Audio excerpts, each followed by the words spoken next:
Guys હવે આપણે question 10 જોઈએ।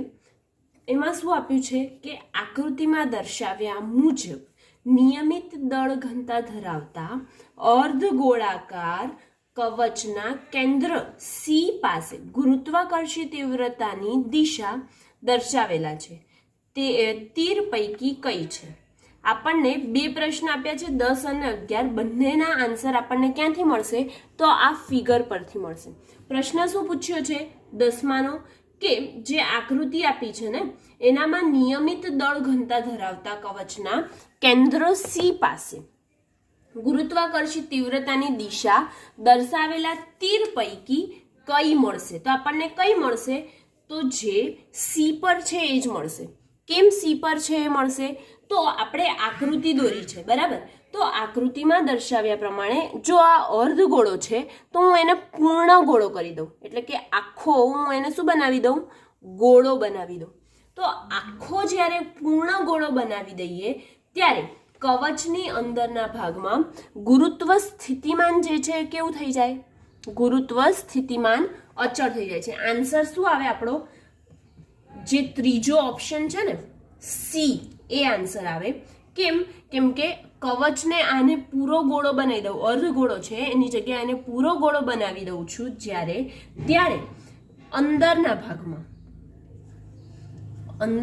ભાગમાં આ કવચ બની ગઈ આખી તો એ કવચના અંદરના ભાગમાં ગુરુત્વ સ્થિતિમાન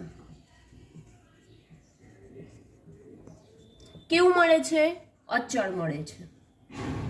તેથી સંપૂર્ણ કવચના કેન્દ્ર સી પાસે ગુરુત્વાકર્ષી તીવ્રતા કેવી હોય કવચ પાસે સંપૂર્ણ કવચના કેન્દ્ર સી પાસે ગુરુત્વાકર્ષી તીવ્રતા એટલે કે એની જે ગુરુત્વાકર્ષણની ઇન્ટેન્સિટી છે એ 0 જેટલી થાય છે। હવે 0 જેટલી થાય માટે અર્ધગોળા કવચના કેન્દ્ર સી પાસે પરિણામી તીવ્રતા સી વડે દર્શાવેલ તીરની દિશામાં હશે એટલે કે જે પરિણામી સી છે એ દર્શાવેલ છે એની દિશામાં હશે એટલે કે ક્યાં હશે નીચે તરફ હશે। ઓકે હવે 11 જોઈએ।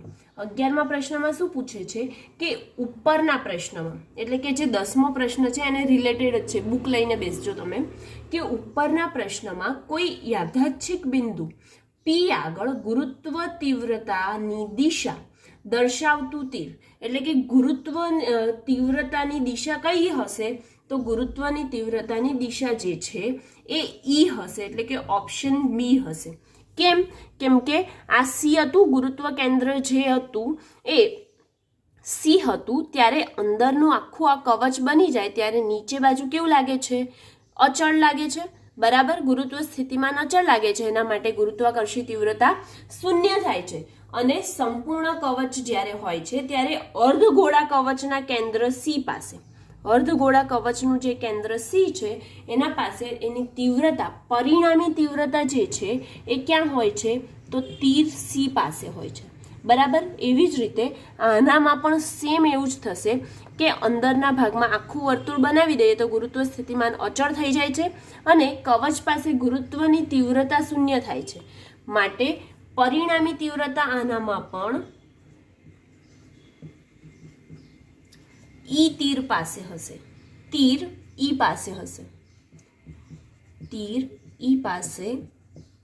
હશે જ્યારે આનામાં પણ પરિણામી ગુરુત્વીય તીવ્રતા તીર સી પાસે છે। ઓકે અને આના પરથી ક્વેશ્ચન 10 અને ક્વેશ્ચન 11 બંને કમ્પ્લીટ થાય છે। અહીંયા પી બિંદુ હતું અને અહીંયા એક સી બિંદુ હતું બરાબર ને આવું જ હતું ને ઓકે અહીંયા આ કમ્પ્લીટ થાય છે। હેલો ફ્રેન્ડ્સ ચેપ્ટર 8 ગુરુત્વાકર્ષણમાં સ્વાધ્યાયનો આપણે 12મો પ્રશ્ન જોઈએ। પ્રશ્ન અહીંયા એવો છે કે પૃથ્વી પરથી સૂર્ય તરફ એક રોકેટને છોડવામાં આવે છે। પૃથ્વીના કેન્દ્રથી કેટલા અંતરે રોકેટ પર ગુરુત્વાકર્ષણ બળ 0 થશે। સૂર્યનું દળ 2 × 10⁻³ kg છે। પૃથ્વીનું દળ 6 × 10⁻24 kg અને બીજા ગ્રહોની અસરો આપણે અવગણી દેવાની છે। ઓકે ગાઈસ અહીં શું આપેલું છે આપણને તો પૃથ્વી પરથી સૂર્ય તરફ એક રોકેટ છોડવામાં આવે છે અને એ રોકેટ જ્યારે છોડવામાં આવે ત્યારે રોકેટ પર ગુરુત્વાકર્ષણ બળ શૂન્ય થાય, કેટલા અંતરે શૂન્ય થાય તે આપણે જોવાનું છે, બરાબર. તો અહીંયા આપણને આપ્યું છે ms એટલે કે સૂર્યનું દળ આપ્યું છે 2×10⁻30 કિલોગ્રામ, રાઈટ. પછી આપ્યું છે આપણને અર્થનું વજન એટલે કે જે પૃથ્વી છે એનું વજન આપ્યું છે 6×10⁻24 કિલોગ્રામ અને re એટલે કે તેની ત્રિજ્યા કેટલી છે, પૃથ્વીની કક્ષીય ત્રિજ્યા 1.5×10⁻11 મીટર હોય તો કેટલા અંતરે તો એ આવે ત્યારે શૂન્ય થાય, ગુરુત્વાકર્ષણ બળ શૂન્ય થાય એ જોવાનું છે, બરાબર. તો જે પૃથ્વી છે એ સૂર્યની આસપાસ ફરે છે, બરાબર. તો હવે ક્યાં આવશે તો ગુરુત્વાકર્ષણ શૂન્ય થશે એ આપણે જોઈએ. તો પહેલા તો સૂર્યથી ધારો કે રોકેટનું અંતર જે ટોટલ ત્રિજ્યા છે, સૂર્યની ટોટલ જે ત્રિજ્યા હશે એનામાંથી રોકેટનું અંતર જે છે x જેટલું આપણે શું કરી દઈએ, માઇનસ કરી દઈએ. ધારો કે આ આપણો સૂર્ય છે, બરાબર, અને રોકેટ અહીંથી આવે છે. હવે રોકેટ આવે છે તો રોકેટનું અંતર જે છે એ આપણે એની વચ્ચેનું અંતર શું કરી દીધું, x માઇનસ કરી દીધું. કેમ, એટલે કે ધારો કે મારી પાસે અહીંયા કોઈ વસ્તુ છે અને એમનું ટોટલ અંતર જે છે એ કેટલું હતું, r હતું, ઓકે. ટોટલ ત્રિજ્યા જે હતી એ r હતી.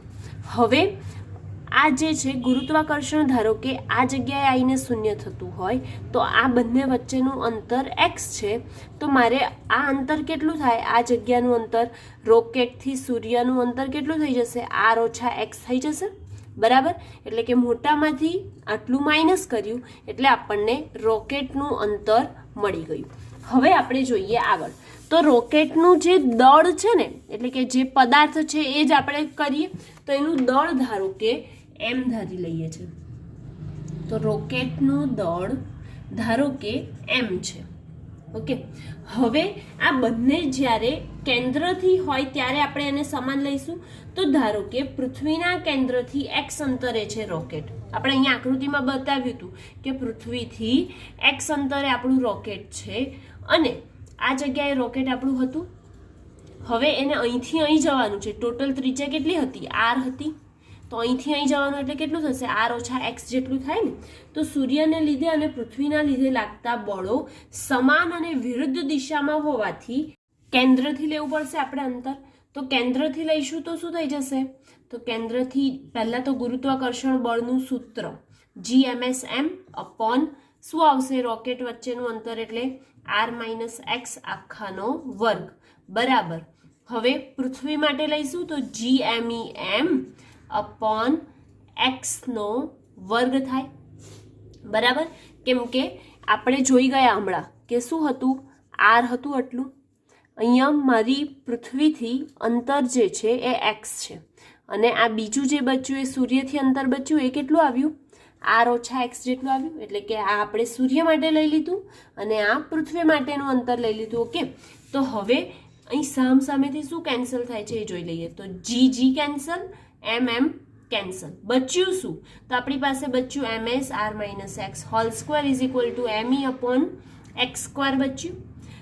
આને હવે r - x આખાનો વર્ગ છે એને ઉપર લઈ લઈએ તો શું થઈ જશે, r - x આખાનો વર્ગ છેદમાં x square is equal two શું થશે, ms upon me. ms upon me અને અહીંયા વર્ગ છે બંનેનો. હવે વર્ગ દૂર કરવા માટે શું કરીએ છીએ આપણે, વર્ગમૂળ. તેથી r - x upon x is equal to under root of ms upon me થાય. હવે ms અપોન me થાય છે તો એની કિંમત મૂકીશું. ઓકે, ચલો હવે કિંમત મૂકીએ તો શું થાય, પહેલા આપણે આ એક્સ અને એક્સને બંને બાજુ અલગ કરી દઈએ. આ જે છે કોમન છે ને, તો અહીંયા એક્સ આપી દઈએ, અહીં પણ એક્સ આપી દઈએ, તો શું થઈ જશે? R upon X minus X upon X is equal to under root of MS. એમએસની કિંમત કેટલી છે? 2 ગુણ્યા 10⁻30 કિલોગ્રામ અપોન એમઈની કિંમત કેટલી છે? 6 ગુણ્યા 10⁻24 કિલોગ્રામ. તેથી આરના છેદમાં એક્સ કટ થશે કશું? ના, નથી થતું. એક્સ એક્સ કેન્સલ, બચ્યું શું? 1 બચ્યો, માટે 2/6 એટલે 3 થઈ જાય, 1/3. અને એનું જો ડાયરેક્ટ સાદું રૂપ આપીએ આપણે તો 10⁻30 એને 10⁻24 છે, તો 24 ને ઉપર લઈ જાય એટલે કેટલું થઈ જશે? 10⁶. બરાબર. તો 1/3 ગુણ્યા 10⁶. હવે આનો ભાગાકાર કરીશું એટલે આપણને એનો જવાબ મળશે R minus X is equal to, direct વર્ગમૂળ પણ લઈ લઈએ છીએ આપણે, તો વર્ગમૂળ લઈ લઈએ તો પણ કે 577.4. ઓકે, હવે 1 આમ બાજુ લઈ જઈશું એટલે કે R upon X is equal to 577.4 plus 1. હવે 577 વત્તા 1 કરો એટલે કેટલા થાય? 578. તો 578.4. આપણે શોધવાનું શું છે? એક્સ.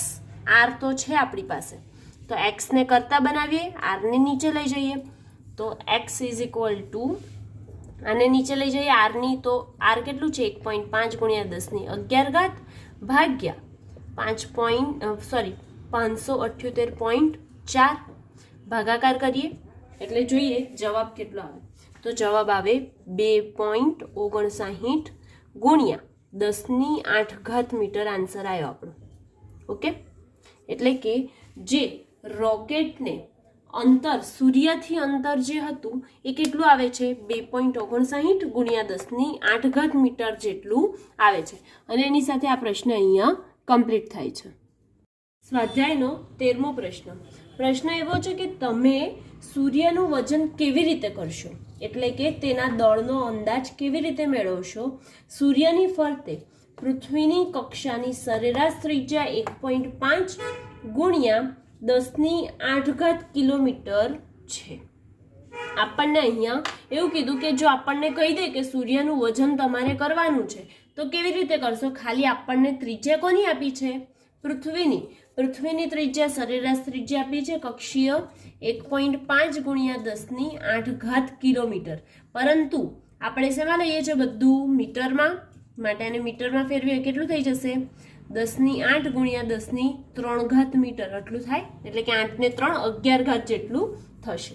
ઓકે, તો હવે પૃથ્વીને કેન્દ્રગામી બળ સૂર્યના ગુરુત્વાકર્ષણ બળમાંથી મળે છે.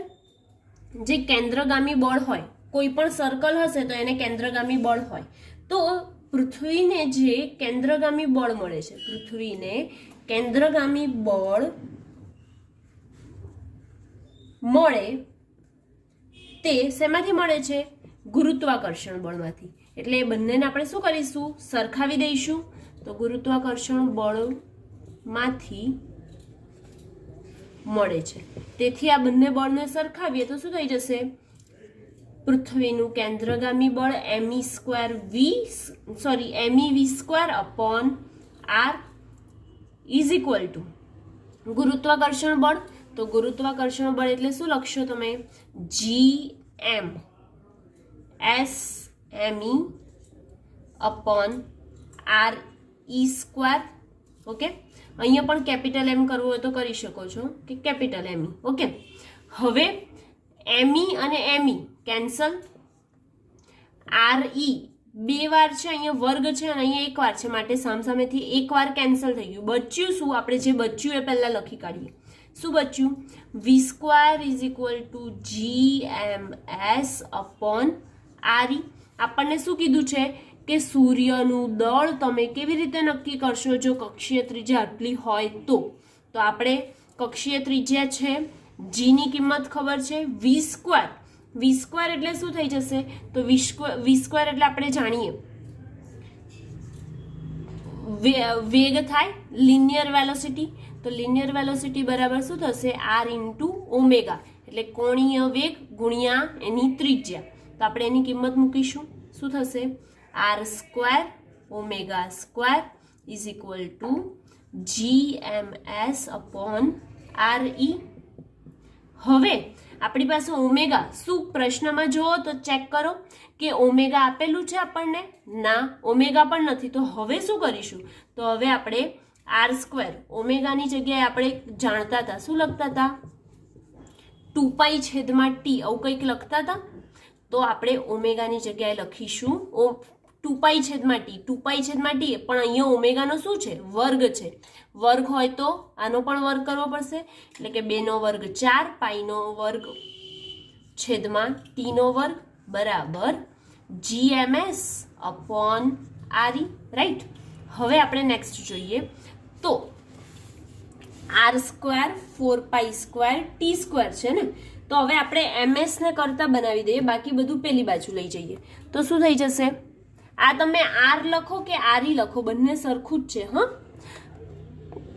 તો RE ને સામે લઈ લઉં તો RE નો ઘન, એક RE સામે જતો રહ્યો એટલે RE નો ઘન, પછી 4 સ્ક્વેર તો એમના એમ, એટલે 4 સ્ક્વેર છેદમાં ટી સ્ક્વેર બરાબર MS. પણ એનામાં G બાકી રહ્યો તો G અહીંયા ગુણાકારમાં છે, સામે જાય તો ભાગાકારમાં, માટે GT સ્ક્વેર.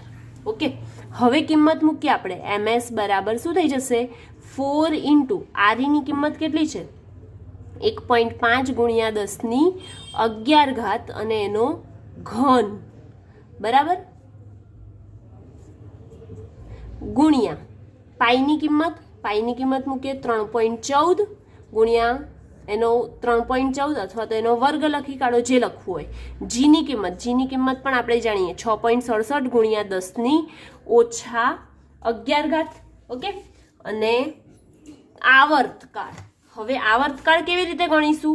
તો આપણે આવર્તકાળ ગણીએ છીએ કે ટી એટલે શું થઈ જશે?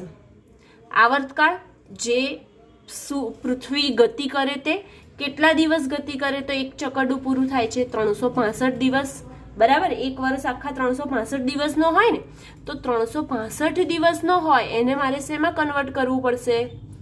સેકન્ડમાં. 365 દિવસ બરાબર, એના કલાક કેટલા? એક દિવસના કલાક કેટલા? દિવસ આવ્યું ને, 365 દિવસ લખ્યા. હવે દિવસ, તો દિવસના કલાક કેટલા? 24 કલાક. 24 કલાક. હવે એક કલાકની મિનિટ કેટલી? 60 મિનિટ. તો અહીંયા 60, અને એ મિનિટની સેકન્ડ કેટલી? એક મિનિટની સેકન્ડ 60 સેકન્ડ. એટલે આપણે શેમાં કન્વર્ટ કરી દીધું? સેકન્ડમાં કર્યું. એટલે કે આનો જે ગુણાકાર કરશો ને એ તમારો આવર્તકાળ આવ્યો. 365 ગુણ્યા 24 ગુણ્યા 3600. 60 ગુણ્યા 60 આપણને મોઢે આવડે, 3600 થાય. બાકી તો આપણે મોઢે ના કરી શકીએ. તો હવે આ કિંમત હું અહીં લખી કાઢું તો શું લખીશું કે 365 ગુણ્યા 24 ગુણ્યા 3600. ઓકે, હવે આનો આપણે ભાગાકાર ને ગુણાકાર એટલે કે એનું સાદું રૂપ આપી દઈએ. કેલ્સીમાં કરીએ તો MS બરાબર થઈ જશે, શું થઈ જશે? 4 ગુણ્યા 1.5 ગુણ્યા 1.5 ગુણ્યા 1.5 ગુણ્યા 3.14 ગુણ્યા 3.14 ભાગ્યા 6.67 ભાગ્યા આ જે છે એનો આખાનો શું થઈ જશે? વર્ગ થશે આવર્તકાળનો. તો મારે ઉપર નીચે છે એટલે માટે મેં 2 જગ્યાએ વર્ગ કર્યો.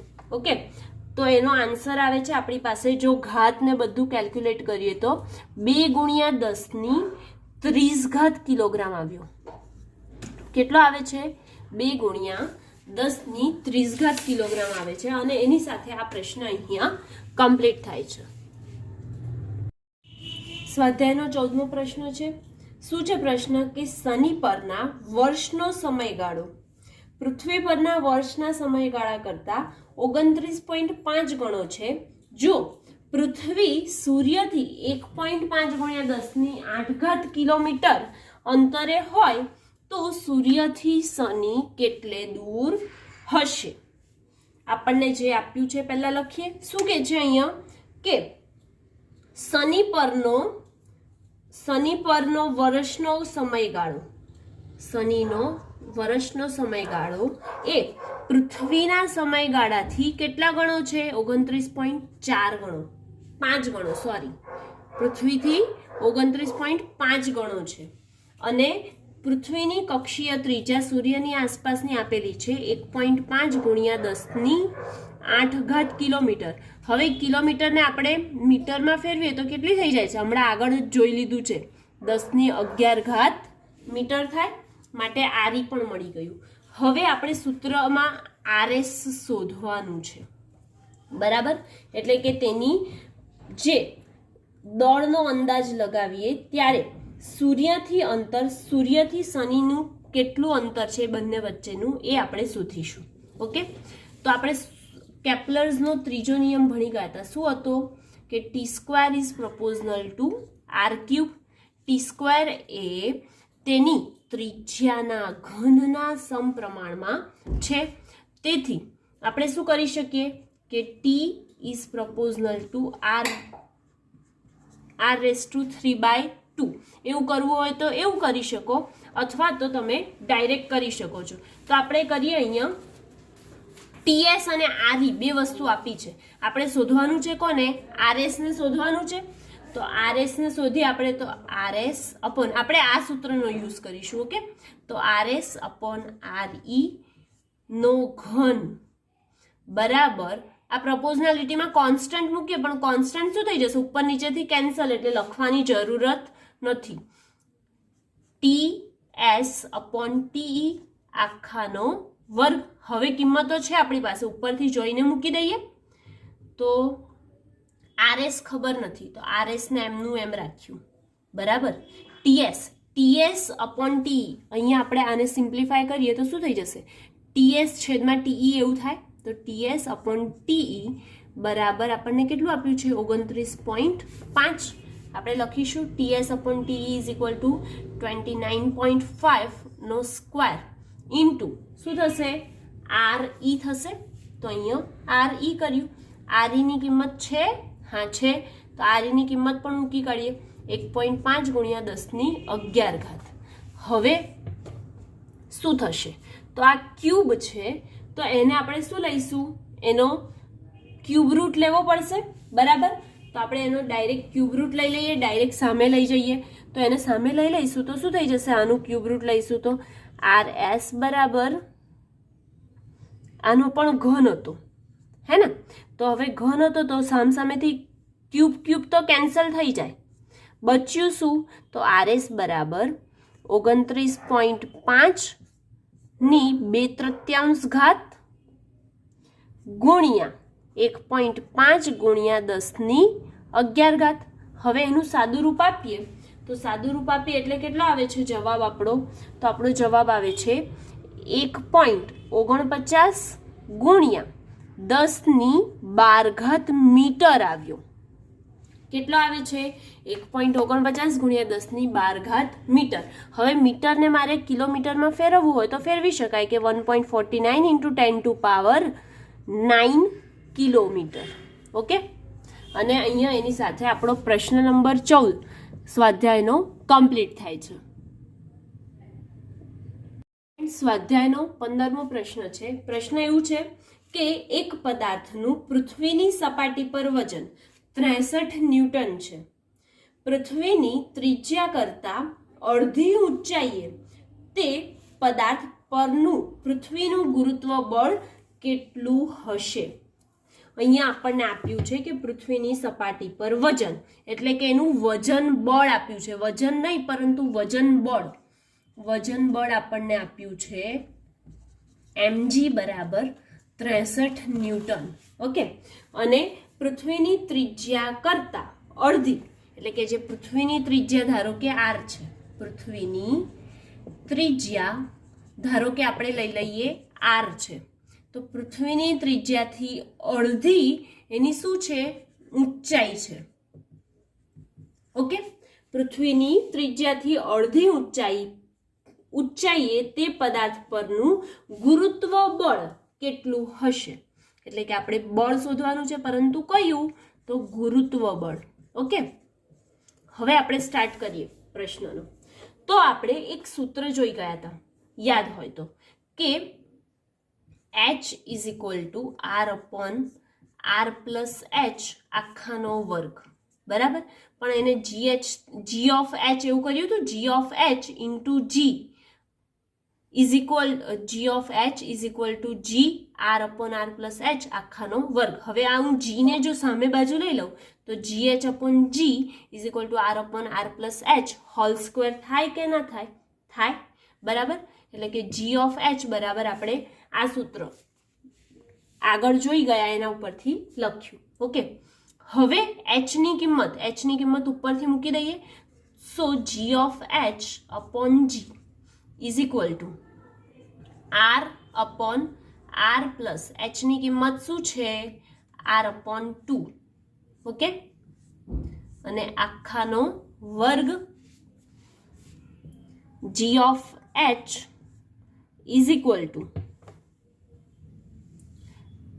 r સ્ક્વેર અપોન r વત્તા r ના છેદમાં 2. શું થાય? r વત્તા r ના છેદમાં 2 મોડે ગણી શકાય. 2 ને 1 3, એટલે કે 3 દૂત્યાંશ થઈ જાય. તો આપણે લખી કાઢીએ કે 3/2 નો સ્ક્વેર અને r નો પણ સ્ક્વેર. r તો રહેવાના ને જોડે, તો ઉપર નીચેથી r સ્ક્વેર કેન્સલ થઈ ગયા, રાઈટ. તેથી g of h upon g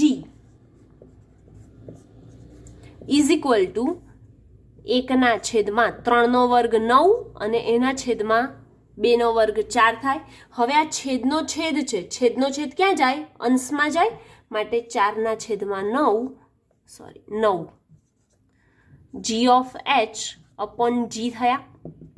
okay, હવે g of h upon g is equal two 4 ના છેદમાં 9 થયા, બરાબર. હવે આપણે ગુરુત્વ બળ શોધીએ. તો ગુરુત્વ બળનું સૂત્ર શું છે આપણી પાસે? ગુરુત્વ બળનું સૂત્ર આપણે ભણી ગયા કે F બરાબર mg of h, right. mg of h, કેમ કે એની ઊંચાઈ છે માટે આપણે કયો લેવો પડશે? ગુરુત્વ પ્રવેગ h વાળો એની ઊંચાઈ માટેનો લેવો પડે ને. હવે m ની જગ્યાએ શું લખશો તમે? 4/9 અને આ g ઉપર લઈ જશું એટલે કે gh ની કિંમત મળશે. તો m ની જગ્યાએ આપણને એની કિંમત આપી છે mg ની જગ્યાએ. તો પહેલાં આને સાદુરૂપ એકવાર ફરીથી આપી દઈએ આનું, કે g of h is equal two 4/9, 4 ના છેદમાં 9, અને આ g ભાગાકારમાં છે, સામે લઈ જાઉં તો ગુણાકારમાં જાય ને. તો હવે એની કિંમત મૂકું. gh ની કિંમત શું મળી આપણને? 4/9 g મળી, અને એમનો m. હવે m ઇન્ટુ g થાય કે ના થાય? થાય. તો mg ઇન્ટુ 4/9. mg ની કિંમત છે આપણને આપી છે, કેટલી છે? 63, અને 4 ના છેદમાં 9. 9 7 એટલે કે 7 ગુણ્યા 4 કરીએ કેટલા થઈ જશે? 28. ગુરુત્વ બળ છે એ કેટલું લાગ્યું? 28 ન્યૂટન જેટલું લાગે છે. અને એની સાથે આ પ્રશ્ન અહીંયા કમ્પ્લીટ થાય છે.